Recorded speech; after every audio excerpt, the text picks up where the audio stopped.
Bismillahir Rahmanir Rahim. Regarding the Holy Quran, the misconception I'd like to bring into discussion today relates to the blessings of reading Surah Fajr.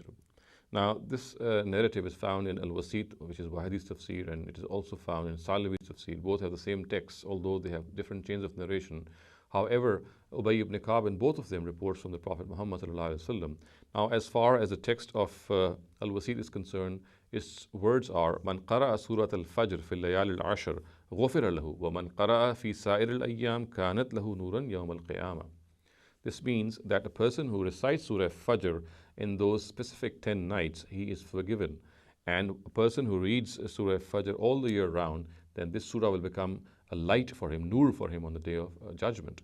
Now, of course, its narrative discusses or alludes to some specific 10 nights. And these 10 nights, of course, are the ones which are mentioned in Surah Fajr themselves, in Surah Fajr itself. And our exegetes have different opinions about what these 10 nights are. But the most dominant opinion is that this constitutes the first 10 days of Surah of the Zulhajj, of the month of Zulhajj. And another opinion is that it constitutes, or these 10 days constitute the last 10 days of the month of Ramadan. Anyway, whichever meaning is taken, the narrative is supposed to say that a person who reads this surah in these 10 particular nights or these 10 days, then he shall be forgiven. And as it goes on to say that if a person reads it all the year round and every day, then this surah would become a nur or light for him on the day of judgment. So this narrative has been regarded as concocted and fabricated by Hafiz ibn Hajar, and the reason perhaps is because it contains two very weak and suspect narrators, and one of them is Harun bin Kasir, who is regarded to be majhul or unknown, and the other person is Salam ibn Sulaym al-Madaini, about whom we have various comments which totally impugn his personality. Now, as far as Yahya ibn Ma'in is concerned, he says that he's laysa bishay. And in another place, his words are Za'ifun la yuktabu hadithuhu. And Muhammad bin Abdullah bin Ammar al-Musli says Laysa bi hujja. And Ibrahim bin Yaqub al-Juzjani regards him to be ghayr al-siqa. Abu Zura and Abu Hatim regard him to be Za'if. And Imam Bukhari says Tarakuhu, that people have abandoned him, or authorities have abandoned him. Imam Nasai also regards him to be matruk. And at another place, his words are Laysa bi siqa wa la yuktabu hadithuhu. And Abul Qasim al-Bukhari says Za'iful hadith jiddan. He's extremely weak in matters of hadith. And Abdul Rahman bin Yusuf bin Kharash says that he's matruk. And his words are at another place are kazzab, that he's a great liar.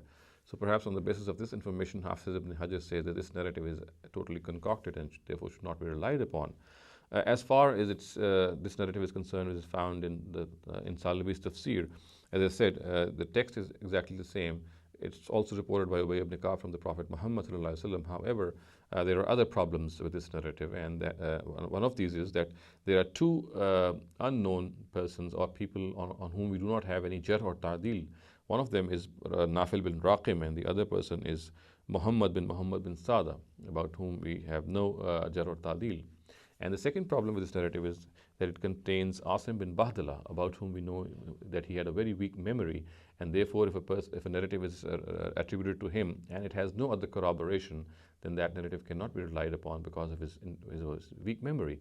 And as far as this narrative is concerned, not only we have Asim bin Bahdala's weak memory, we also have two people on whom we do not have any jarh and ta'dil. So therefore, this narrative too can be regarded to be very weak and unacceptable.